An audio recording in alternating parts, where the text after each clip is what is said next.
হাজী সাহেব হজ করে আসছে, এবার সুদের টাকা আনতে নিজে যায় না, অন্য কাউরে দিয়ে চামচা ধরছে। চামচা কয় যা যা অমুক গ্রামে অমুকের কাছে আমার 50,000 টাকা ব্যবসায় দেওয়া আছে, সুদের নাম নেয় না, কারণ তিনি বাইতুল্লাহ থেকে নতুন বাংলাদেশে পদার্পণ করছে, এইবার সুদের নাম নেয় না, বলে অমুকের কাছে ব্যবসায় 50,000 দেয়া আছে, মেহরবানি করে টাকাটা নিয়ে আয়, গিয়ে আমার কথা বল, মাস শেষ দিয়া দিবি।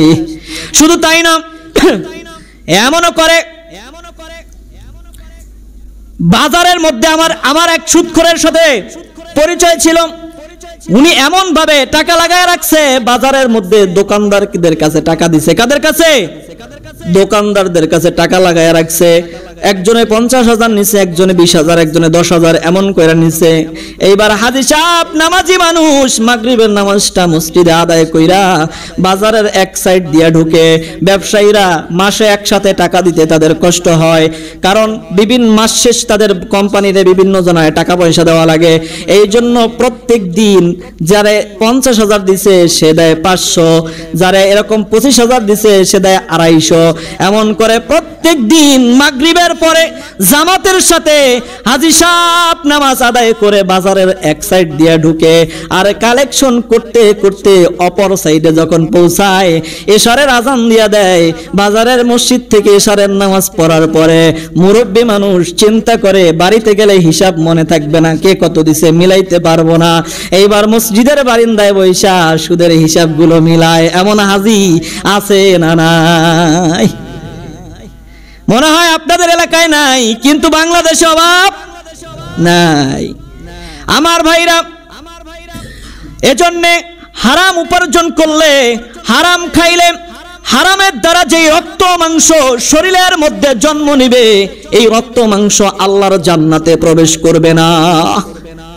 হারাম দ্বারা রক্ত, তওবা করলেন, গুনাহ মাফ হয়ে গেল, কিন্তু যে রক্ত আপনার মধ্যে হারাম টাকায় তৈরি হইছে, এই রক্ত কি আপনি চেঞ্জ করতে পারবেন? যে গোশত তৈরি হয়েছে চেঞ্জ করতে পারবেন?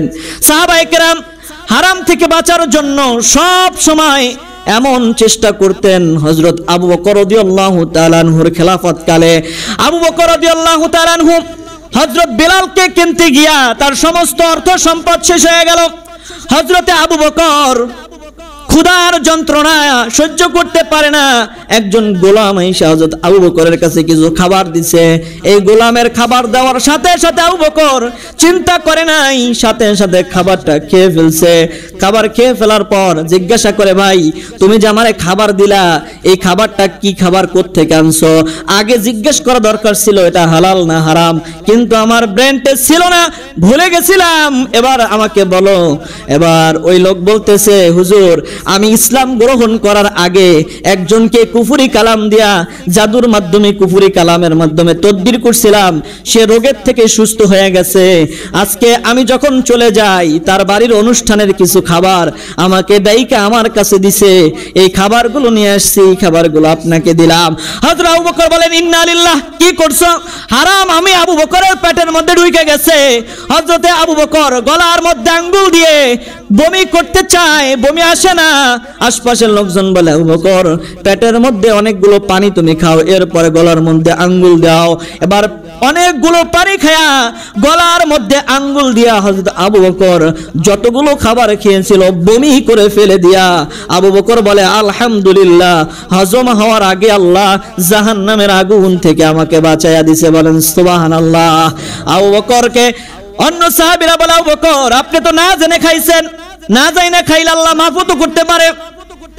এবার আবু বকর বলে, হালাল রক্ত, হারাম রক্তের মধ্যে যদি হালাল রক্তের মধ্যে হারাম রক্তের প্রয়োজন তৈরি হয়ে যায়, তওবা করলে আল্লাহ গুনাহ মাফ করে দিবে, কিন্তু হারামের জন্য আমাকে শাস্তি পেতে হবে।